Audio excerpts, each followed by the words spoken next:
Tailandia, Estados Unidos, Japón, Islandia. Hola, soy Plex. Si algo me apasiona es dar vueltas, sobre todo al mundo. He dado tantas vueltas que he estado en más de 60 países. Pero a lo que no le doy ni una vuelta es a cómo conseguir el nuevo iPhone 17. Ven ahora al Santander y podrás disfrutar del nuevo iPhone 17 con renting desde 0 euros al mes. Consulta condiciones en bancosantander.es. Promoción válida hasta el 14 de enero de 2026. Santander, es el momento. No le des más vueltas.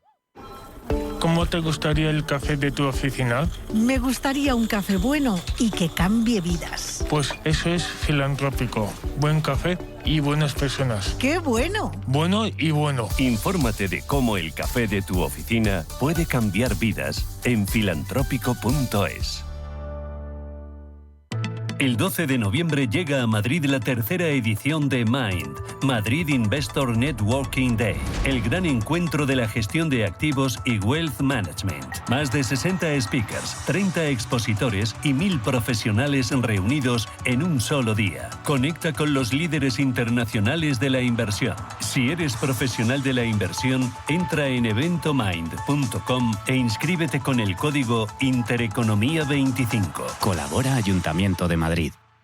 En Capital Group, invertimos pensando en la próxima generación y no en el próximo trimestre. Invierte con la mayor gestora de fondos activa del mundo con más de 90 años de historia. Más información en capitalgroup.com/es.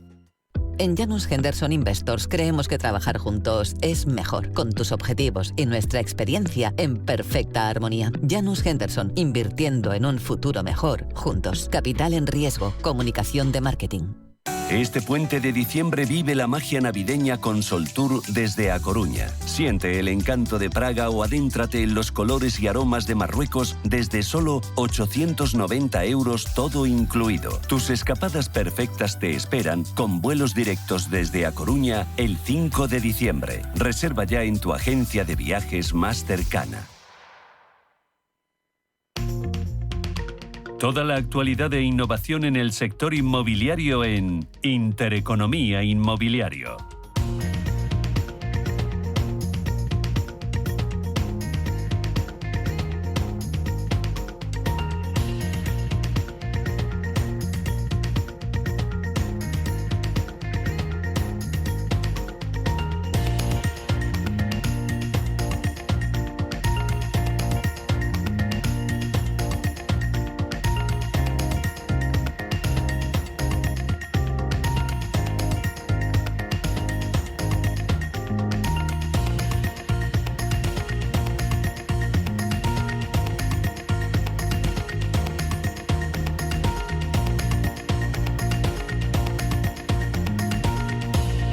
Creo que...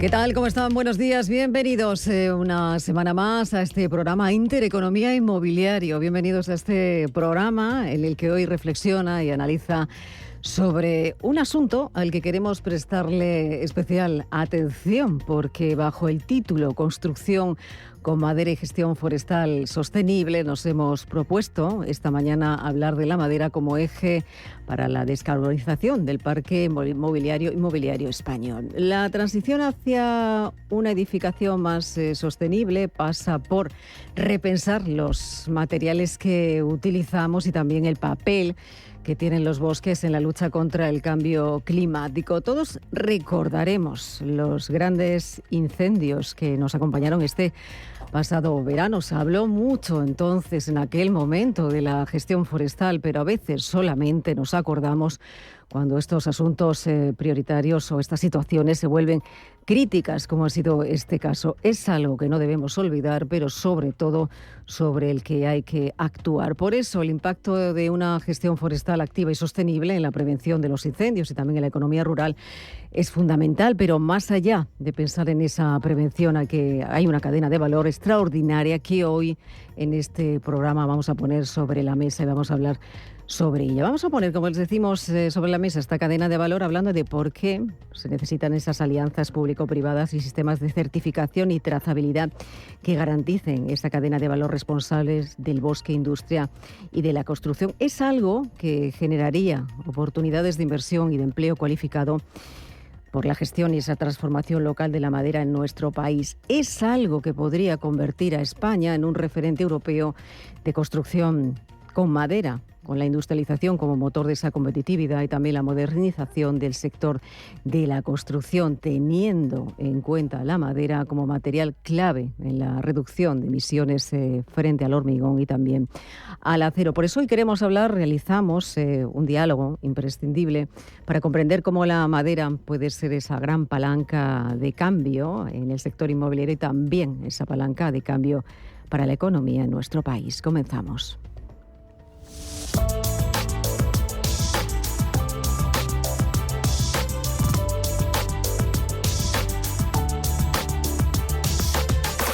Elena Fraile dirige y presenta Intereconomía Inmobiliario.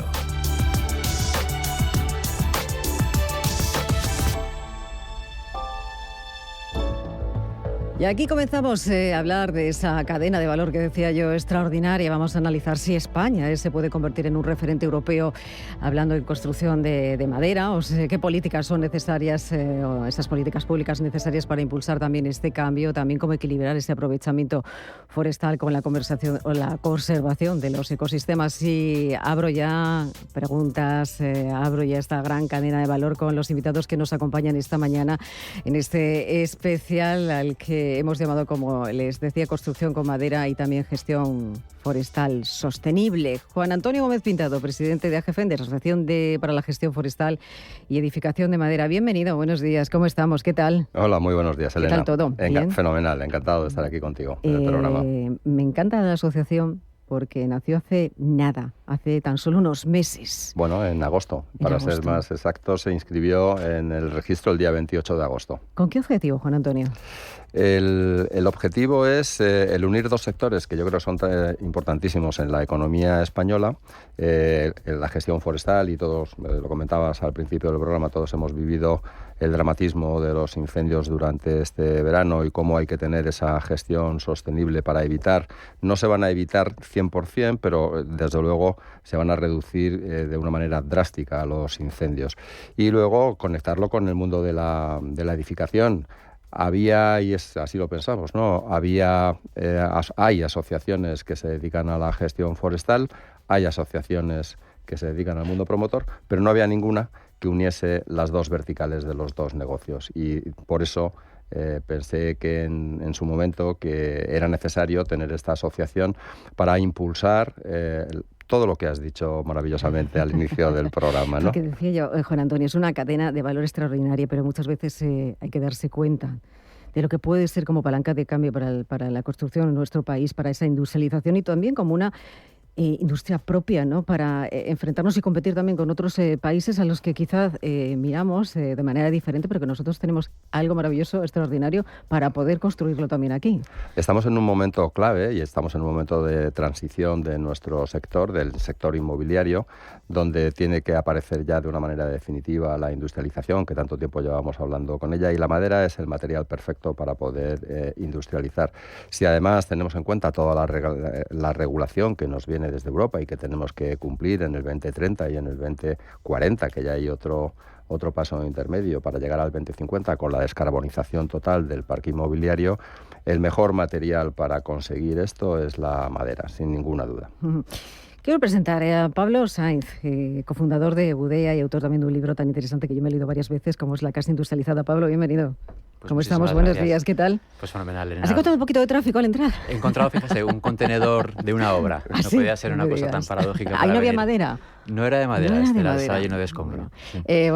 Bienvenido. Muchísimas gracias. Hablaba yo que tenés varios libros, cofundador de Budea. Tú eres un enamorado de la madera, hablando de la industrialización.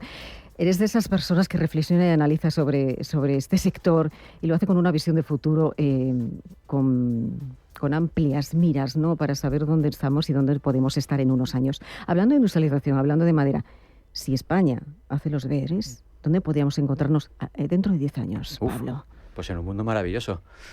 Nos encontraríamos en un mundo donde la construcción va a ser una cosa más fácil, ¿no? Porque ya no vamos a hablar de procesos larguísimos, con mucha gente implicada en obra húmeda, montando estructuras de hormigón, sino que van a ser kits de madera bueno, que están siendo kits de madera que se ensamblan en una décima parte del tiempo. Va a ser también una cadena de valor que ya va a estar alineada, así cogiendo la bola de cristal, y en el cual ese paso que hablaba Juan Antonio, ¿no? del bosque a la producción va a estar hecha. Vamos a ver cómo vamos a empezar a ver cómo el bosque en España sigue creciendo y va a seguir creciendo más de lo que ha estado haciendo, porque va a ser un bosque que va a estar controlado y va a ser todo beneficios. La verdad que va a ser un mundo en el que esperemos que ese déficit de vivienda que tenemos un poco sobre la mesa se pueda resolver sin dañar y sin generar las emisiones que se están generando con el sistema constructivo actual, con lo cual para nosotros lo que entendemos de construir con madera es no solamente cómo... La pregunta que nos hicimos no es cómo puede ser la construcción menos dañina, no se trata de ser menos malos, sino de cómo la construcción podía, y yo creo que eso también Juan Antonio tiene ese objetivo en la cabeza, ¿no?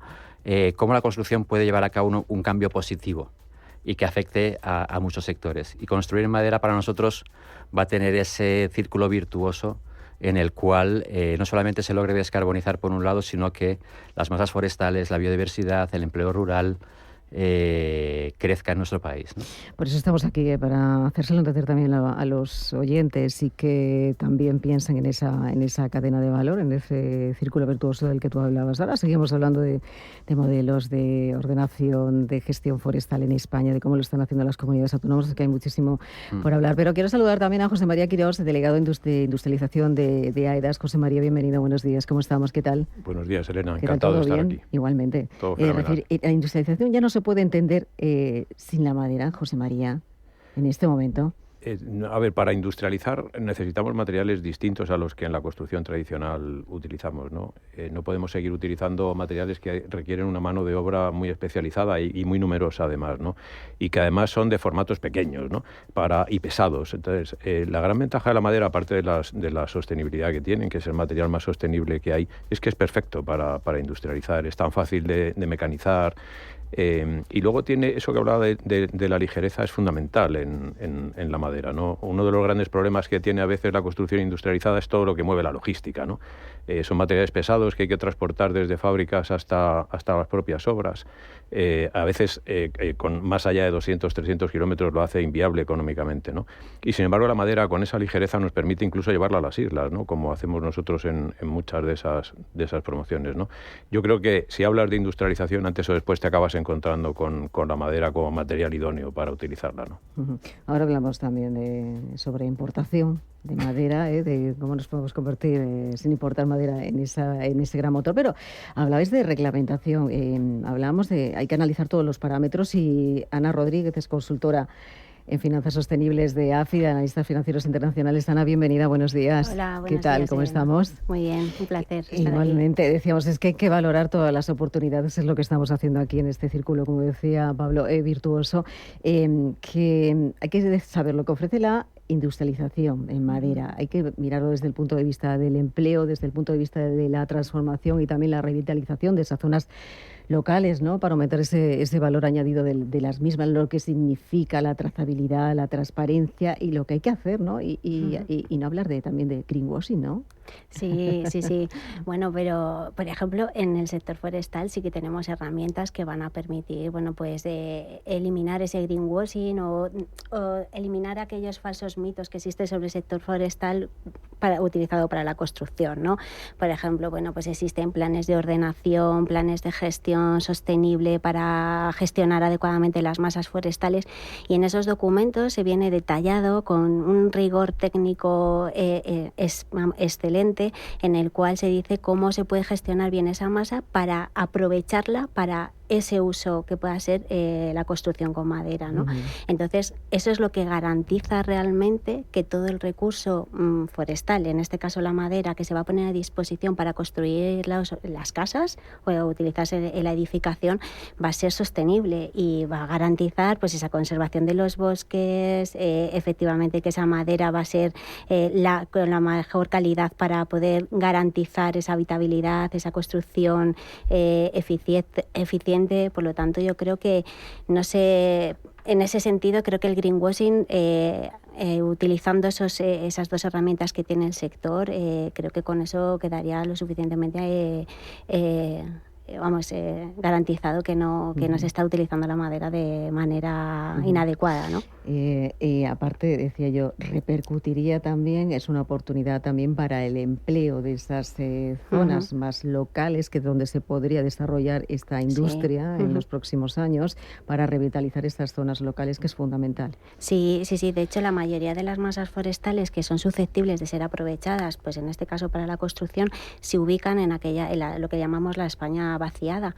Y de hecho existen muchísimas masas forestales que de verdad, si se aprovecharan, evidentemente crearían empleo, y además empleo directo en aquellos aserraderos, en todo lo que sería la industria de la primera transformación, que es lo que nos va a permitir obtener ese recurso, en este caso para la edificación, pero luego también otros puestos de empleo indirectos, como puede ser todo lo que está relacionado con la gestión forestal, para facilitar toda esa tramitación administrativa necesaria y cumplir con todos los requerimientos que nos dice esa normativa y esa legislación.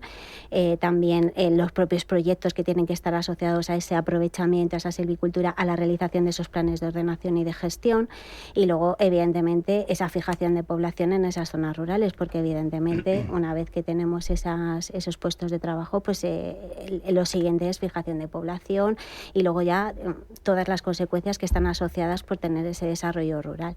Al final interviene muchísimo en una gestión del territorio. O sea, puede influir de manera significativa en esa gestión del territorio, que es una de las cuestiones que han salido a la luz después de este verano, ¿no? No solamente la gestión de incendios, sino la relación que tiene en esa gestión del territorio, ¿no? Entonces yo creo que es muy relevante.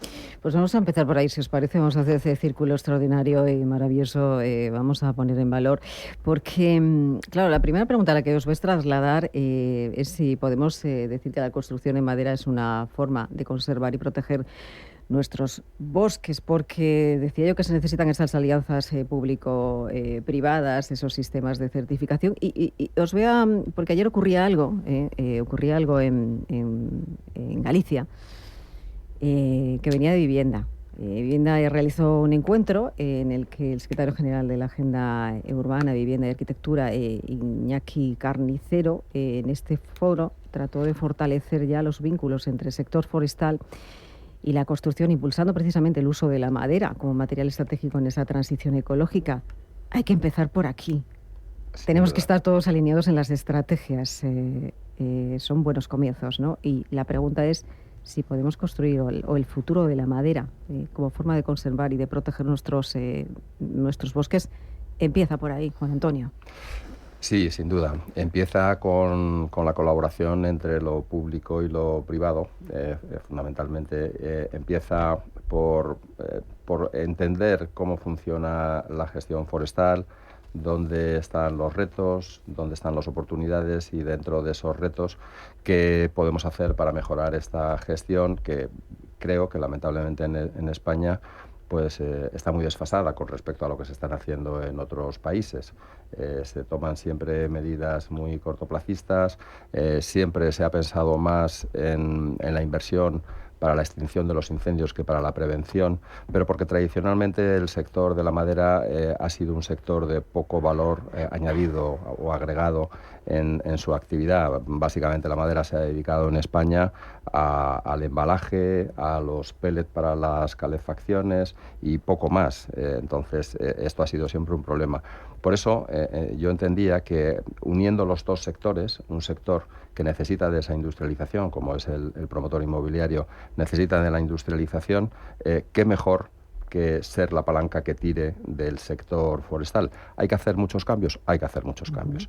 De hecho, hicimos un trabajo con analistas financieros en su momento para identificar dónde podían estar los cuellos de botella y qué soluciones alternativas podríamos dar a esos cuellos de botella. De ahí salió, de esa reflexión, de ese trabajo, salió la posibilidad de transformar la ley e incluir las entidades colaboradoras silvícolas, que es una entidad privada, que tiene una supervisión pública y que sería capaz, en función de lo que cada comunidad autónoma desarrollase, de efectuar esos trabajos que son cuellos de botella para la administración y se pudiesen hacer de una manera privada. Lo hicimos a través, en colaboración con AFI, a través de nuestra fundación, de la Fundación Gómez Pintado, y a raíz de esto se modificó la ley en Castilla y León, se ha modificado la ley de montes en Castilla-La Mancha y ahora está en curso la modificación en Andalucía. Creo que es un paso revolucionario, va a ser un revulsivo y fundamentalmente lo que tratamos desde la asociación, desde AGFEM, es localizar estos cuellos de botella, servir como palanca de apoyo a la administración, dándoles ideas y, en definitiva, modernizar la silvicultura en España, que tenemos mucho trabajo por delante. Mucho trabajo, porque el término silvicultura suena todavía un poco lejano, ¿no, Juan Antonio? Hay que decirlo muchas veces para que la gente sepa de lo que es, ¿no? Sí, bueno, al final la silvicultura es la gestión forestal, es la gestión y el cuidado del monte y todos sus servicios ecosistémicos que tiene. Ajá. Pablo, sobre lo que estamos hablando de la gestión, un poquito cómo podemos decir si construir en madera es una forma de conservar y también de proteger nuestros bosques. ¿Lo es? O sea, sin lugar a dudas. O sea, España es un país eminentemente cerámico, ¿no? Y muy vinculado a la tierra, ¿no? Pero en el ámbito de la construcción, ¿no? Pero tenemos los países que están vinculados al aire, que están vinculados a la madera, ¿no? Que podría ser Estados Unidos, Japón, Canadá, norte de Europa, que son países que han basado más su tecnología en la carpintería que no en la albañilería, ¿no? Y esos países, lejos de ser un desierto hoy en día, cada día las masas forestales crecen, cada año más, ¿no? Entonces eso es debido a que el bosque es un material productivo y es un recurso económico. Con lo cual el bosque se cuida, evidentemente los bosques históricos, los bosques protegidos deberán mantenerse, pero hay un bosque que tiene su origen en la silvicultura, que es del cual vamos a extraer nuestros materiales, ¿no? A nosotros esto nos parece lo más revolucionario y cambio de paradigma, ¿no? Que es el pasar de extraer nuestros materiales a través de minería a cultivarlos, ¿no? Entonces ese cambio, nosotros, si nos queremos poner ya también como más titularistas, ¿no? Diríamos que es un cambio similar al que el hombre tuvo cuando pasó de ser cazador a ganadero o cuando pasó de ser recolector a agricultor, ¿no? Esto podría ser, perdona Pablo, una revolución industrial. Si hablamos de esos parámetros, o sea, si unimos dentro de esa cadena de valor la madera con la transformación, la innovación, la tecnología, la inteligencia artificial, la necesidad de construcción de vivienda, la robotización en las empresas.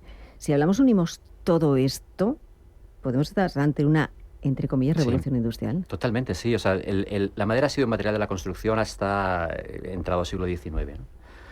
Cuando la tecnología del hierro la suplantó, porque la tecnología de la madera era una tecnología muy rústica, era simplemente un tronco devastado y no había nada de tecnología en ella, ¿no? Entonces había unas limitaciones de luces, había unas limitaciones de estructura y, sin embargo, pues con el hierro en primer lugar, luego con el acero, esas limitaciones se solventaron, ¿no? Luego vino el hormigón, que es un material maravilloso, económicamente muy viable. El problema que tiene hoy en día son las emisiones que tiene su producción, ¿no? Entonces no hay que eliminarlo, hay que reducir un poco su uso, ¿no? Entonces la madera se perdió todo el desarrollo tecnológico que tuvieron otros materiales, pero ese desarrollo tecnológico que viene ya incluso del siglo XIX con la madera laminada y en el siglo XX con el CLT y todos los avances en lo que se llama madera ingenierizada, haciendo una mala traducción, o sea, la ingeniería de la madera, hacen que podamos tener elementos de unas grandes luces, con muchísima resistencia, resistentes a intemperies y además gracias a la unión de la madera y las colas que lo hacen, ¿no? Eso nos lleva también incluso a un mejor aprovechamiento del tronco, porque ya no es un tronco que tiene muchos residuos, sino que se aprovecha muchísimo más, ¿no? Entonces, eso unido a los procesos digitales hacen que el binomio digitalización y producción sea muy íntimo, porque nosotros vamos a modelar a través de tecnología digital y esos modelos van a ir directamente, van directamente, o sea, no es un futuro, es una realidad ya, van directamente a las máquinas robotizadas que tienen todos los productores de CLT y de madera aquí en España Y de ahí salen ya unos kits con unas instrucciones de montaje que, o sea, nosotros 5, un fin de semana podríamos montarlo. Sí. Con lo cual va a ser una revolución, sí, está siendo una revolución. Oye, ¿por qué no hemos encontrado, hablamos, no, estamos en el momento, ahora estamos haciendo, estamos en esa evolución, decías, en esa revolución industrial, pero ¿por qué España no ha sabido darse cuenta antes de esa oportunidad que teníamos y nos estamos dando cuenta ahora? ¿Qué eso ha sido el revulsivo? No sé, algo que haya hecho esa palanca de cambio, que haya sido... Eso nos podríamos sentarnos y decir qué nos llevó a cada uno, ¿no? Sí. A nosotros nos pareció que era el momento prioritario, ¿no? Se juntaba la necesidad con la oportunidad. Entonces, si el carbono realmente es el problema, la madera es la solución más bonita, porque lo que hace es que es una máquina perfecta de absorción de carbono. Su creación es muy económica. O sea, yo ahora mismo podría tener aquí en el bolsillo el prototipo de 100 máquinas de esas en forma de semillas, ¿no? Y luego lo bonito que tiene que ese árbol transforma el carbono y ese carbono, pues colocado en un edificio, lo va a hacer. Entonces, ¿por qué no nos hemos dado cuenta? No sé si antes o después, pero yo creo que nos hemos dado cuenta bastante a tiempo. O sea, España está, no diré liderando, pero está poniendo sobre la mesa proyectos muy significativos a la hora de construir con madera, ¿no? En Barcelona, País Vasco, Madrid. Se están haciendo proyectos muy, muy interesantes que no tienen nada que envidiar por ahí fuera, ¿no? ¿Qué nos faltaría ahora? Y también hablabas antes de las administraciones, ¿no? Sí. Yo creo que llegará un futuro cercano en el cual la administración no será necesaria y sería lo mejor, ¿no? Que no puede ser un sistema que sea sostenible si estás soportado por una ayuda gubernamental, ¿no? Pero sí que en este arranque es necesario este apoyo y que está muy bien que a través de Viña de Carnicero y todos los ministerios, también a través del PERTE, esto se ayude. ¿Pero para qué?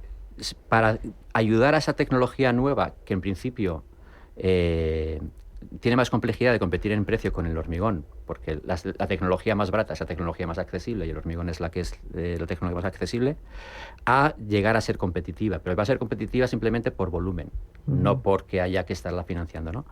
Entonces sí que sería necesario ahora ese acompañamiento y bueno, si queréis luego podemos hablar de varias ideas que nos pueden ayudar a eso, pero sí que es necesaria esa colaboración público-privada solamente para este primer arranque, ¿no? A mí, si me permites, Elena, te voy a decir una razón de por qué no se ha llevado antes.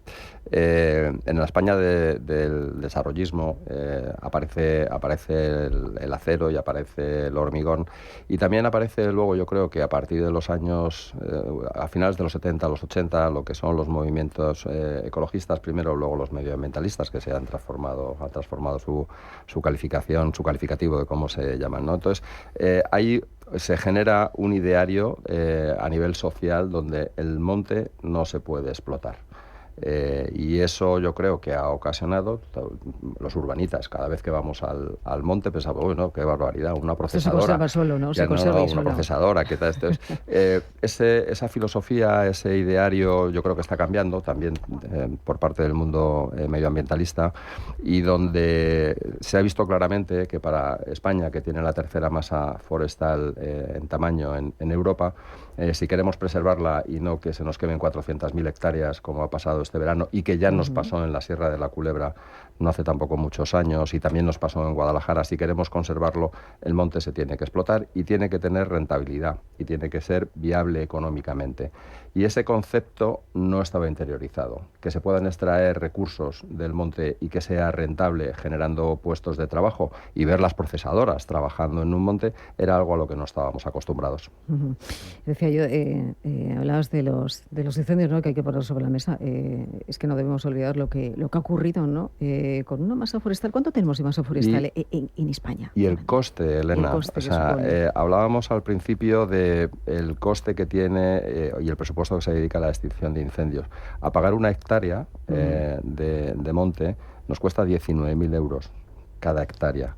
Si multiplicamos básicamente las cercanas, las 380.000 hectáreas, casi 400.000 de este año, nos vamos a que nos ha costado unos 7.000, casi 300 millones de euros. Eso significa como el 0,47 del PIB de España, y el sector pesa el 0,7. O sea, es decir, nos hemos gastado en extinción prácticamente lo que pesa el sector en el PIB español. Y con las consecuencias que eso tiene.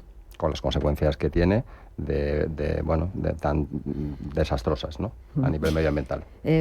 José María, voy por aquí, por esta parte ahora, porque hablábamos de las capacidades vosotros, desde AEDAS decía parte de industrialización.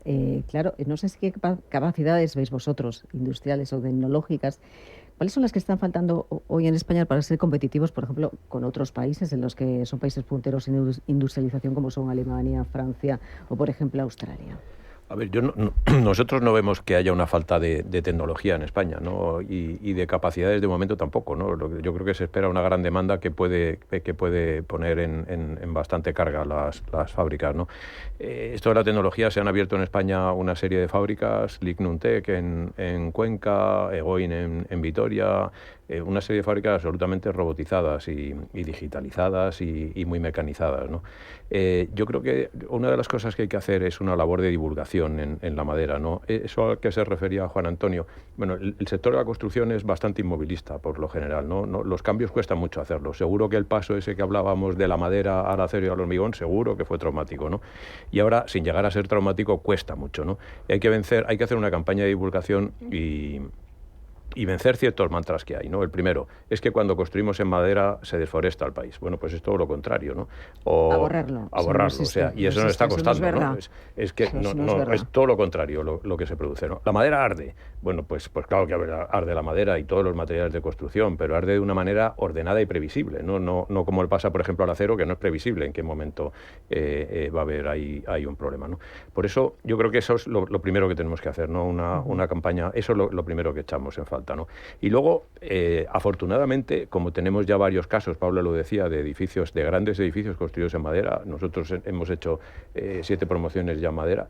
Yo creo que ahí ya es un ejemplo para tranquilizar a todo el mundo, ¿no? Para que vea que la construcción en madera es posible, que es competitiva económicamente, que no genera rechazo por parte de los compradores y que no tiene ningún problema técnico ni de durabilidad, ¿no?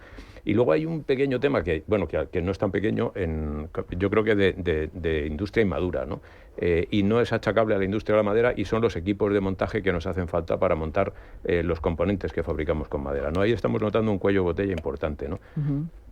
La madera hoy en día la estamos usando como componentes, ¿no? Como fachadas, como estructuras. Eso se produce en una fábrica y luego se monta en una obra, ¿no? Eso hacen falta unos equipos especializados que lógicamente no existían porque es una industria poco desarrollada en este país, y ahí estamos encontrando un cuello de botella importante, ¿no? Y eso evidentemente hay que resolverlo con formación a esos trabajadores. Uh-huh.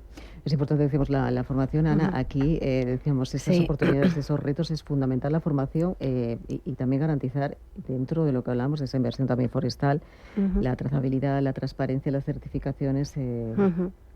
¿Qué es lo que trabajáis vosotros? Sí, nosotros trabajamos, datos con respecto a esos especialistas que se necesitan. Bueno, pues afortunadamente en España existe una carrera universitaria, la Ingeniería de Montes, que uh-huh, ahí salen profesionales lo suficientemente preparados como para abordar estos retos que realmente, pues a los que nos están pidiendo la sociedad, ¿no? Y en este caso el sector de la construcción.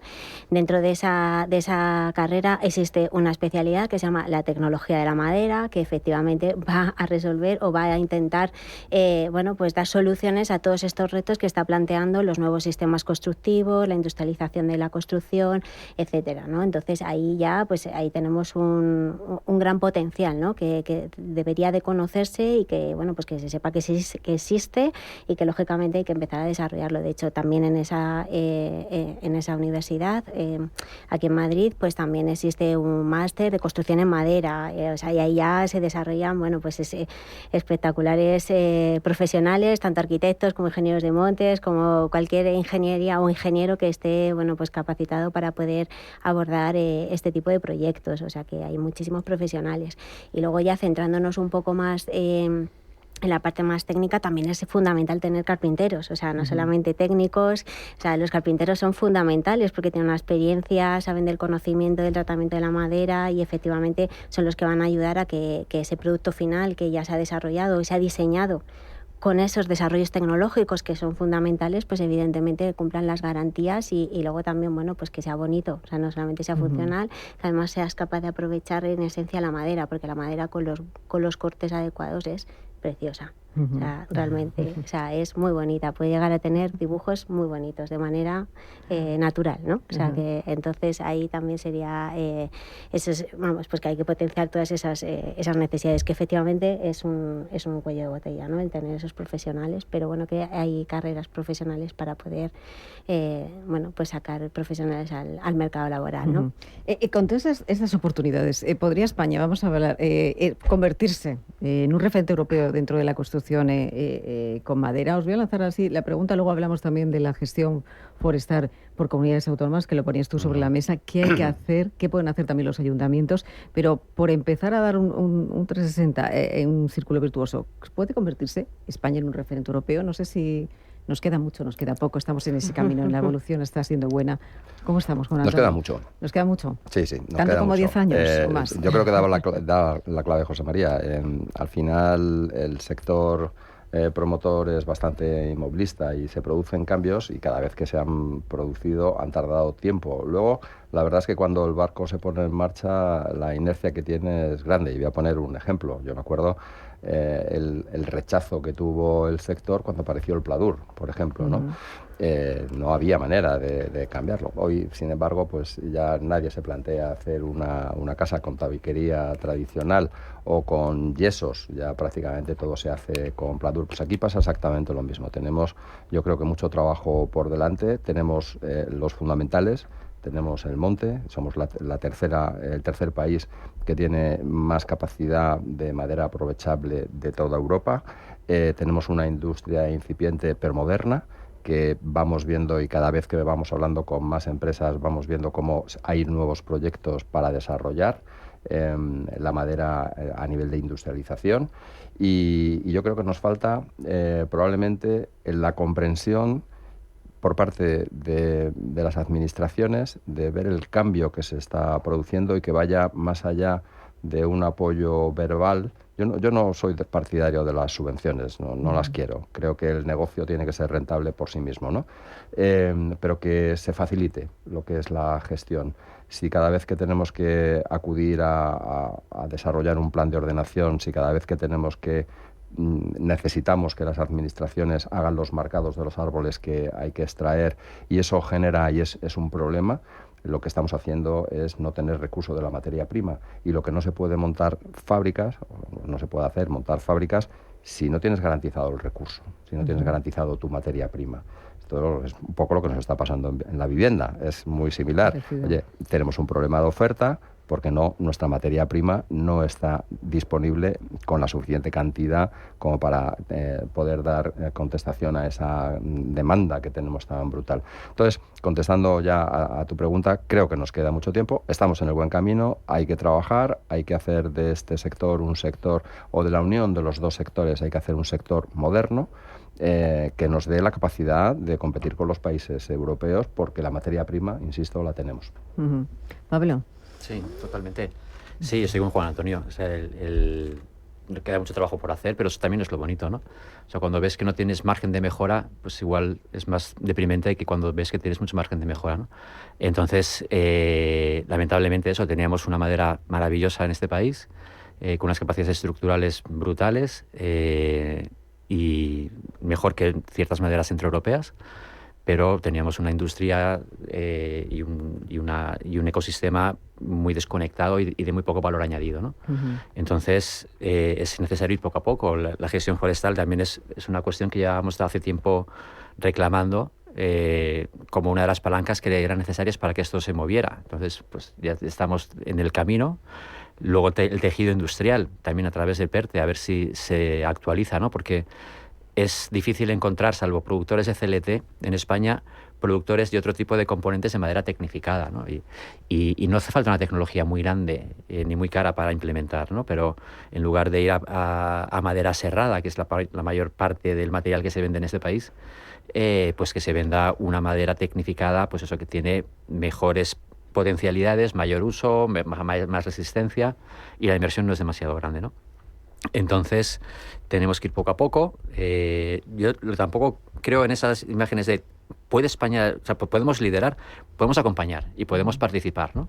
Y podemos aportar nuestra parte. Y yo creo que si hacemos los deberes bastante bien, no solamente tenemos esa visión de dar de servicio al mercado interior, pero sí también verlo al mercado exterior, ¿no? Y por qué no los productos españoles se puedan vender en Europa, Latinoamérica, porque ya decimos, es un material que pesa poco, que viaja en cierto modo bien.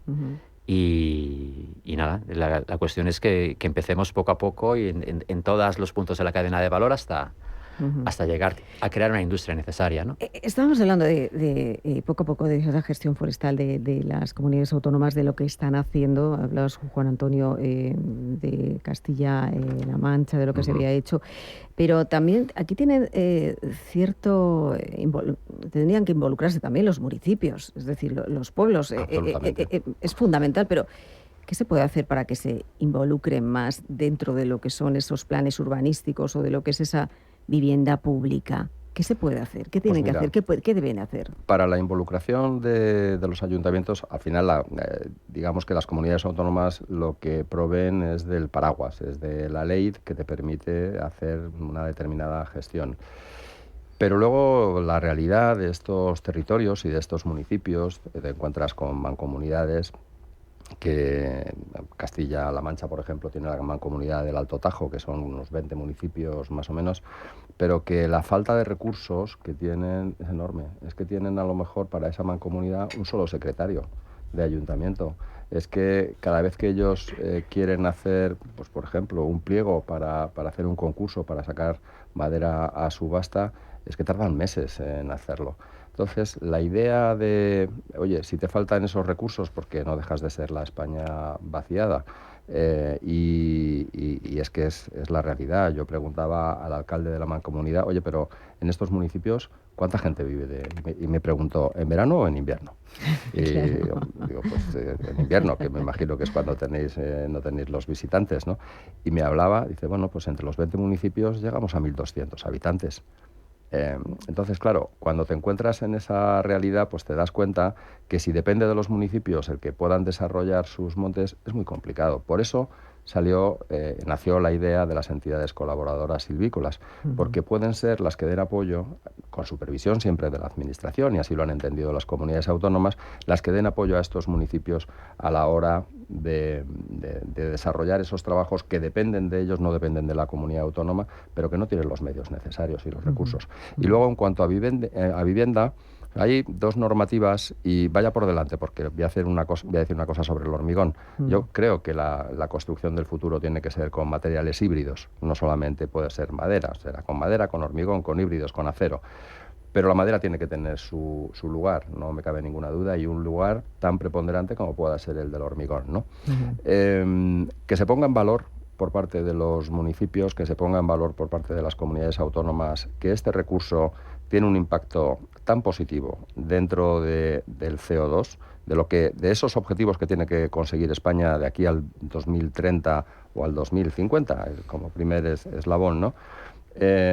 Y que de alguna manera, voy a decirlo así, que quien más contamina, quien más perjudica, tendrá que hacer otro tipo de trabajo. Yo no voy a decir que sea el que más pague, pero tiene que hacer otro tipo de trabajo. Y lo que no tiene ningún sentido es que se trate a todos los materiales igual, cuando unos contaminan muchísimo y otros contaminan muy poco. Entonces, alguien tendrá que hacer una reflexión para decir, oye, las obras públicas que yo tengo que desarrollar, un hospital, una residencia de ancianos, un colegio, vivienda asequible, ¿qué material es el que quiero con el que se construya? ¿El que contamina más o el que contamina menos? ¿O una mezcla híbrida para llegar a un resultado mucho más positivo? Y eso le corresponde a la Administración. Es una carrera de fondo, hablando de sostenibilidad, primera parada en el año 2030.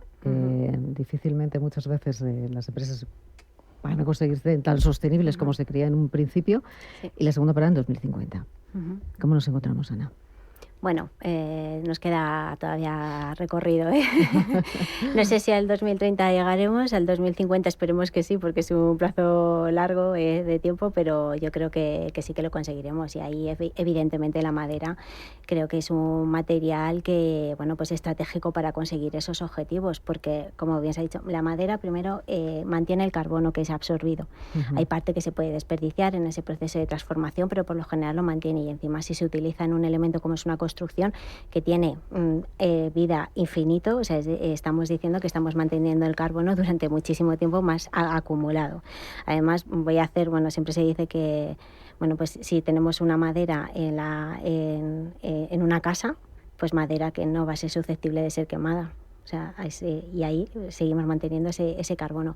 Luego es un material súper eficiente térmicamente hablando, o sea, que va a contribuir a esa eficiencia energética y va a contribuir a un menor consumo de esos recursos fósiles, pues para mantener un bienestar dentro de una vivienda. Y evidentemente... Luego, además, es un material muy manejable, muy maneable, que se puede utilizar en muchos usos, ¿no? Aunque sea constructivamente hablando. Y, lógicamente, se están surgiendo nuevos materiales. Juan ha hablado del Pladur, pero es que ya existen, se llama un material que se llama Farmacel, que es como el Pladur, pero está hecho de madera. Entonces, cada vez están surgiendo más materiales. ¿Se llama, dices? Farmacel. Farmacel. Vamos a apuntarle. Sí, es como muy parecido al Pladur, pero realmente está hecho de madera prensada y de hecho tiene hasta características estructurales. Muchas veces que el Pladur, para que llegue a tener esas características estructurales, pues necesita una serie de características y este material lo tiene ya una vez que se hace. Entonces, cada vez están surgiendo pues nuevas ideas, está habiendo innovación dentro del sector. Es verdad que queda mucho por desarrollar, pero existe innovación. O sea, hay colectivos y, en esta mesa los tenemos presentes, ¿no?, que están apostando por esa innovación y yo creo que apostar por la madera, evidentemente, como también ha dicho Juan, de manera híbrida, o sea, no es que estemos eliminando otros materiales, creo que es clave para esa descarbonización del sector, ¿no? Estamos hablando de la madera como activo climático también. José María, ¿existe quizá también cierto, interés por parte de esos fondos inmobiliarios o institucionales hacia esta inversión en este tipo como activo inmobiliario en madera? Los tradicionales no tienen. No es poco ya que alguna promoción que estamos haciendo en coinversión con ellos. La última que hemos hecho en concreto en Canarias, que son 97 viviendas, con un fondo, como digo, en coinversión y no he puesto ninguna pega, ¿no? Yo creo que hay también, en esa campaña de divulgación que decía antes, yo creo que hay que hacer una campaña de desligar al inversor la palabra madera con la de riesgo, ¿no? O sea, porque el inversor lo que quiere lógicamente son rentabilidades y pocos riesgos, ¿no? Y entonces un inversor que una promoción en madera, me han dicho que arde, me han dicho que no sé qué, tal, fuera, ¿no? O sea, eso es lo primero que hay que hacer, ¿no? Yo tampoco soy partidario de las subvenciones, pero yo creo que ese agravio comparativo que decía Juan Antonio, yo creo que eso de alguna manera había que primarlo, ¿no? Hay determinados municipios de países vecinos que lo que hacen es que cuando tú haces una construcción más sostenible te permiten un exceso de edificación. De hecho, aquí hay algún municipio que nosotros, por hacer edificios con una calificación energética alta, una AA, hemos tenido esa recompensa, ¿no? Yo creo que si queremos traccionar la industria de la madera, y yo creo que queremos porque el interés es descarbonizar la construcción, esas medidas yo creo que pueden aumentar la rentabilidad de las promociones y yo creo que puede ser una forma de atraer al inversor a empujar esos consumos de madera, ¿no? Nos queda poco tiempo, pero hay una pregunta también fundamental, porque hablábamos de la gestión forestal, de las medidas que tienen que tomarse, pero si tuvieras que hacer la primera medida de cambio en este momento para que esa palanca de cambio a futuro de la industrialización con madera sea más rápida, más eficiente, ¿cuál sería esa primera medida que dirías, tenemos que empezar por aquí? Juan Antonio. Pues que lo mismo que se han modificado las leyes y se permite ahora que existan las entidades colaboradoras silvícolas, que se desarrolle el reglamento, porque podemos cambiar la ley, pero si no tenemos un reglamento de cómo tenemos que aplicarlo... ¿No acompaña el reglamento? Tampoco. ¿No? No. Primero han aprobado la ley, la modificación de la ley, pero ahora hay que desarrollar cómo se tiene, o sea, qué atribuciones le van a dar a estas entidades colaboradoras y cómo se van a gestionar. Y esto es uno de los grandes problemas que tenemos. Por eso decía que las administraciones tienen un papel importantísimo. Podemos detectar los cuellos de botella, podemos dar las soluciones, pero si luego para implementarlo dependemos de tiempos políticos, es muy complejo, ¿no? Entonces la primera medida es que se desarrollen los reglamentos de una manera rápida. Y una segunda medida que creo que es trascendental y no tiene tanto que ver con, digamos, que con el responsable político de cómo se tiene que hacer esa transformación dentro de las leyes, sino llevado al campo, llevado a las personas, a los agentes forestales, que son los encargados de organizar las labores que se tienen que desarrollar dentro del monte. Es importantísimo que esta gente esté mentalizada. Muy importante, porque si no hay un cambio de mentalidad drástico de lo que ha representado su trabajo de ser conservacionistas del monte, en vez de pensar que el monte es una fuente de ingresos y que para que no se queme tenemos que hacer ese trabajo, hay un cambio de mentalidad que está pendiente ahí, muy importante. Pablo. Para mí hay una muy clara, y además que estamos aquí hablando de economía, ¿no? Que es la monetización del carbono. O sea, que cuando el carbono empieza a ser una moneda, o que la construcción pueda entrar dentro de la economía del carbono, porque ahora mismo creo que está en el sector difuso. Entonces, si se pudiese monetizar de alguna manera el carbono que se ahorra con ese tipo de construcciones, yo creo que sería una palanca muy buena para que también fondos y hubiese un interés más allá de la mera sostenibilidad, ¿no? O sea, es decir, que podamos empezar a competir, y además también es otra idea que apuntaba Juan Antonio, o José María, que lo decías tú, ¿no? Que se pueda competir no solamente en costes, sino también en emisiones, ¿no? Entonces, no solamente una cosa que sería como muy bonita, también interesante, es crear un desarrollo urbanístico donde no solamente se limite la construcción por metro cuadrado, sino por emisiones. Este desarrollo tiene tantas emisiones. Aquellos sistemas que construyan con menos emisiones podrán tener una mayor eficabilidad. Una frase para José María y una frase para Ana, que nos quedamos sin tiempo. Yo estoy en la misma línea también, ¿no? Primar de alguna manera, sin castigar al contribuyente, el utilizar una construcción sostenible. Ana. Pues formar e informar de que la construcción con madera es viable. Pues eso es lo que estamos haciendo aquí, ¿no? Eso. Poner esa piedra, esa primera piedra también, ¿no? Ese círculo virtuoso, ese círculo virtuoso de este modelo, de esta cadena de valor, hablando de algo que puede ser convertirse en ese motor económico para nuestro país, ¿no? Teniendo a la madera como aliada en sostenibilidad dentro de la construcción, que ayude a paliar la falta de oferta en nuestro país y que solucionaría muchísimas cosas, pero aquí tenemos la primera piedra puesta. Gracias, Juan Antonio, Pablo, Ana, José María, gracias. Un placer, como siempre. Y a ustedes les esperamos, ya lo saben, mañana.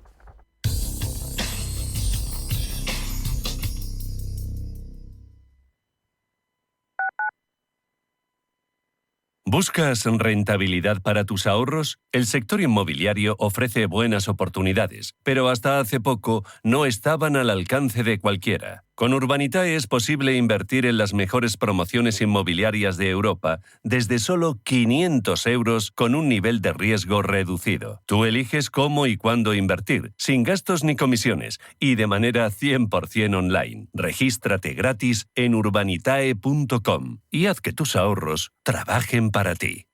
Diversifica tu cartera de inversión y protege tu patrimonio con Silver Gold Patrimonio. Planes de compra de metales preciosos de inversión flexibles y diseñados por Silver Gold Patrimonio para cubrir cualquier tipo de necesidad. Expertos en metales de inversión: oro, plata, platino, paladio, rodio, osmio. Silver Gold es patrimonio inteligente.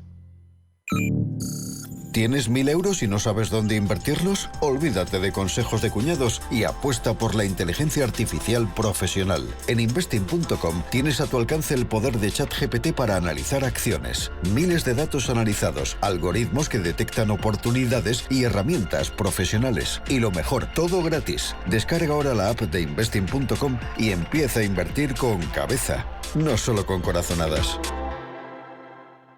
¡Familia! Este Halloween Faunia celebra un evento único. Truco o Haribo en Faunia. Ven sábados y domingos durante el mes de octubre y consigue chuches Haribo gratis mientras aprendes sobre los animales más increíbles del planeta. Diversión y naturaleza en un solo lugar. Consulta condiciones y horarios en faunia.es. Faunia, muy cerca. Antes de que amanezca te acompaña, escucha y ameniza las mañanas en Radio Intereconomía. Antes de que amanezca, con Guillermo Sancho Muela, de de martes a viernes de 6 a 7 de la mañana en Radio Intereconomía.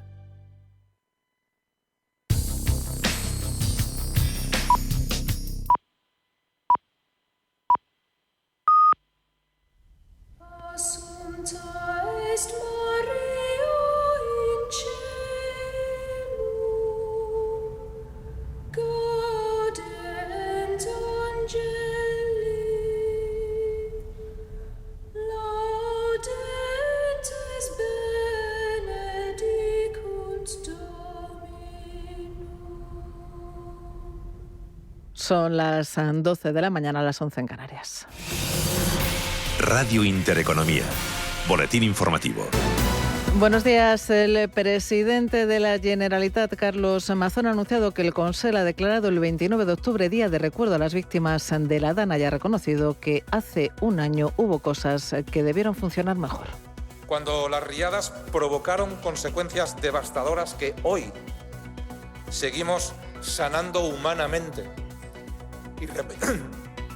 y reparando materialmente,